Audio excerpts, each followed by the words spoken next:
Eh Pépépé, c'est Lorenzo pour Combini. Bienvenue Lorenzo, on va rewinder ta vie de 2022 à 1994. C'est ma dernière interview Combini. Ok, on va la faire explosive alors. Pépépé. T'es prêt? Ah ça, Rewinder. 2022. c'est mon dernier album gros. Pour moi c'est un peu mon meilleur et du coup j'ai vraiment vu les choses en grand. C'est-à-dire par exemple tu vois je voyais tous les rappeurs ils faisaient plusieurs éditions de leur album et plusieurs trucs pour multiplier les ventes. Bah moi j'en ai fait 100 différents. Alors ça c'est un record du monde mon pote, c'est genre personne n'avait jamais fait ça avant. Et on a fait un autre truc, c'est d'acheter 3 éditions différentes de mon album. Et bah je faisais une vidéo dédicacée pour la personne qui avait précommandé tu vois. Mais c'est parti en couille de ouf gros, j'ai eu des milliers de commandes gros et du coup là il me reste encore des vidéos à faire. J'espère que je vais tout terminer avant Noël hein. 2021. C'est pas une année forte en rap, mais c'était une année forte en émotion quand même. J'avais sorti, je crois, juste un son. Mais par contre, on avait organisé des enchères de cartes Pokémon, mon pote. Ouais, c'est ça, je crois que j'avais vendu 15 cartes de ma collection sur eBay dans des jolis cadres et tout. Attention, on m'a tuné avec petite lumière et tout. Et on avait dégagé genre 300 000 balles, mon pote. Du coup, c'est grâce à ça, on a pu financer le dernier album aussi, tu vois. 2020. J'ai rien branlé, gros. C'est-à-dire, j'étais vraiment chez moi, j'avais besoin de me ressourcer, tu vois, et puis de savoir ce que j'avais envie de faire aussi, tu vois. Même Rico, il m'appelait, il foutait rien non plus, et voilà quoi. Une année de merde. 2019. J'avais sorti l'album d'avant, c'était Sex in the City. C'était sexe dans la ville, mon pote, et les plus grands s'en souviennent encore, tu connais. Hein. D'ailleurs, avec cet album, on avait fait gagner un abonnement à vie à Marc Dorcel. Alors c'était là, tu gagnais un abonnement à vie, mon pote, tu pouvais aller tous les jours gratuits sur le site porno, et t'étais max, mon pote. Mais surtout l'année-là, j'avais prêté ma voix à un GPS. C'était pour Waze. Et en gros, tu pouvais être dans ta voiture et toi, tu conduisais, il y avait la petite voix de Lolo, elle était là. Elle fait belle à toi, il y a des keufs et tout. En tout cas, les gars, ils ont adoré, tout le monde a adoré ça. Il y a eu plus de 500 000 téléchargements, mon pote. T'imagines? Je suis GPS de diamant. En tout cas, j'espère mon nouvel album, il fera aussi diamant, mon pote. Mais GPS, c'était déjà pas mal. 2018. C'était la sortie de mon premier album. Il s'appelait Rien à branler.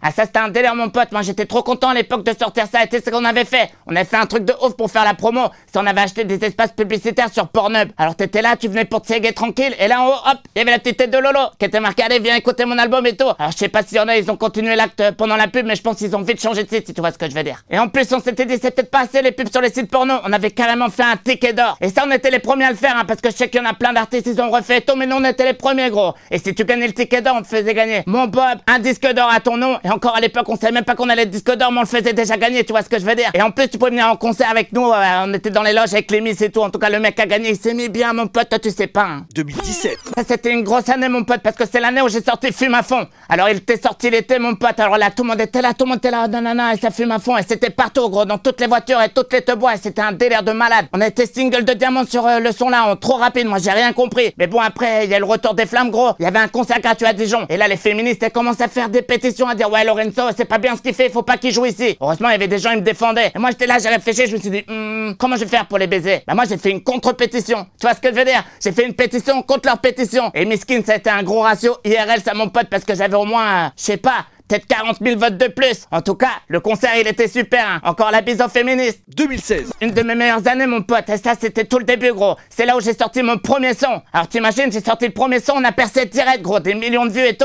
Et du coup ça a été tellement vite. Après j'ai enregistré mon premier EP, il s'appelait Empereur du Sale. Et ça on l'a fait en 2 semaines gros, je l'ai écrit, enregistré et mixé en 2 semaines mon pote. Et c'est sorti, et là c'était l'apothéose, c'était le début de Lorenzo mon pote. Et avec tout ça gros, je m'étais dit putain je ferais bien un petit physique, juste un CD tu vois. Du coup j'avais gravé un CD. Et là j'avais commencé à dessiner dessus et tout, et j'avais dit bah voilà, ça sera le CD officiel mon pote. Je l'ai mis aux enchères sur eBay. Et là, le CD, il monte, il arrive à 75 000 balles mon pote. Et là, le lendemain, il y a une meuf d'eBay qui m'appelle, eBay France. Elle me dit on va devoir enlever votre annonce parce que vous avez dessiné un zizi sur le CD. Alors moi je trouvais ça super gaulerie et je lui dis bah au pire je vous le renvoie et vous le floutez. Elle me dit ouais on va voir ça. Gros, 1 heure après ils avaient supprimé l'annonce mon pote. J'étais là, j'étais pas bien qu'ils aient supprimé l'annonce. Du coup je l'ai refait et j'ai flouté le zob mon pote. Et là c'est remonté à 75 000. Et après bah on a pris les 75 000 mon pote. Fin de l'histoire, tout est bien qui finit bien. 2015. J'ai pas fait grand chose, c'est une année où vraiment on essaie de je faisais beaucoup de sports de combat, mais pas forcément dans un club, c'était une ligue un petit peu underground, tu vois, on se retrouvait dans des coins un peu paumés gros, et voilà, on faisait du sport de combat gros. 2014. Pour moi c'est le début du début, parce que je vous ai dit en 2007 c'était le début de Lorenzo, mais en 2014 c'est le début de Columbine gros. Et moi j'avais rencontré les potos là gros, et c'est là qu'on a commencé à, voilà, je me suis dit il y a un truc à faire, on va continuer à faire du rap mon pote, et puis voilà, aujourd'hui on en est là, et puis moi je suis fier de toute l'équipe, et gros bisous à eux d'ailleurs hein. 2013. J'ai pas grand chose à raconter, on était en voyage avec Rico, on était parti en Nouvelle-Calédonie, mais ça je peux pas trop en dire, et je pense même vous allez pas pouvoir le diffuser organisé tout ça. 2012. Eh, vous allez pas me croire, mais nous avec Rico, on y croyait de ouf à la fin du monde. Du coup, on s'est construit un truc de malade, mon pote, pour se protéger et tout. Alors quand c'est pas arrivé, je peux te dire, on avait dépensé trop de thunes pour rien, on était dégoûté, mon pote. 2011. Tu sais, la mémoire, elle marche bien, mon pote, mais il y a quand même des années dans ma vie, c'est un petit peu un blackout. Tu vois, il y en a des fois, ils ont un blackout le lendemain de soirée. Moi, c'est des années entières, des fois des mois, gros, je m'en rappelle même plus. C'est comme si j'étais pas présent sur la planète Terre à ce moment-là, gros. Et 2010. Je m'en rappelle, c'est un moment où Rico, il m'avait fait serrer parce qu'il m'avait ramené une nouvelle weed. Et c'est là qu'on avait découvert la cookie, mon pote. Et quand on avait découvert ça, mon pote, c'était une révolution. Tu sais, on savait qu'on allait rester là-dedans toute notre vie, quoi. 2009. C'est pareil, je m'en rappelle plus, gros. Ça se trouve, j'étais là en train de sûrement faire de la merde, gros. 2008. Je me rappelle comme si c'était hier, par contre, parce que c'est l'année où j'ai rencontré mon premier amour. Et pas de la pire des manières, hein. En fait, j'avais un Skyblog à l'époque. Il s'appelait XXX, fan de Dewey XXX. Ah, mon pote, et s'il était v'là visiter, j'avais au moins 200 visites par semaine, mon pote. Et là, il y avait une certaine Cecilia. Cecilia, elle commentait tout le temps mes photos, mon pote. Même quand je mettais des photos de beaux plants de cannabis et tout, elle commentait, mon pote. Je me suis dit, ça, c'est une femme pour moi. Et à la base, gros, à force de s'envoyer des coms et quelques likes via Skyblog, mon pote, ben, on s'est rencontrés dans la vraie vie. Et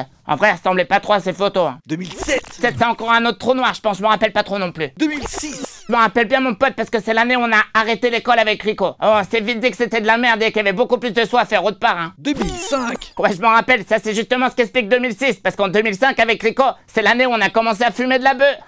Alors ça, c'était sûrement une des plus belles années de ma vie. Après, je vais pas vous raconter toute ma vie non plus, donc on va passer directement de 2005 à 2000. C'est vraiment là avec Rico où on a fait toutes nos premières conneries et qu'on a vraiment appris à se connaître parce qu'on a grandi ensemble. Et tout ça parce qu'en fait, c'est bien en 2000. C'est là où j'ai rencontré le pote Rico. Et tu vois, à l'époque là, on était encore à l'école. Et j'étais là, j'étais dans la cour et je vois un mec au coin en train de tabasser un mec. Et tu vois, c'était Rico. Et je lui dis, toi, ça va l'artiste, je peux jouer avec toi? Et là, direct, il me dit, bah ouais, viens. Et là, on se met à tabasser à deux, mon pote. Il était là, il était en sang le boug. 1999. Si j'ai une anecdote à lâcher, c'est la pochette. Parce que c'est l'année où la pochette, elle a été prise, la pochette de mon nouvel album. Et Thémassa, comment j'étais mignon. Thémassa, regarde, j'avais déjà une petite chemise dragonnée. Théma, les Nike que j'ai au yep, mon pote. Et le style était déjà bien présent. En tout cas, la photo, elle est ouf, c'est Tata Yvonne qui l'avait pris. Elle est incroyable. 1998. C'est pareil, j'étais type de ouf, je m'en rappelle un peu, mais seul souvenir, c'est autour du football. Et de toute façon, moi, j'aime toujours pas le foot, je regarde pas trop, mais à l'époque, je regardais, mais il y avait un mec qui me faisait marrer, il s'appelait Pires. 1997. Waouh, 1997, c'est une année qui restera pour moi marquée dans mon cœur, mon pote, parce que c'est l'année où mon père, il est parti de la maison, en fait.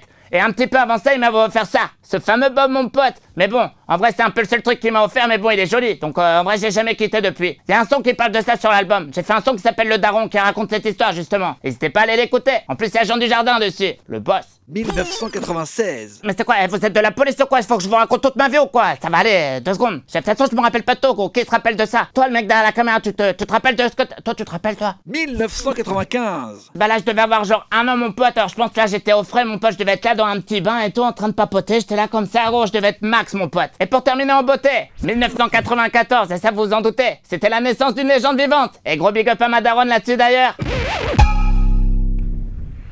Communique.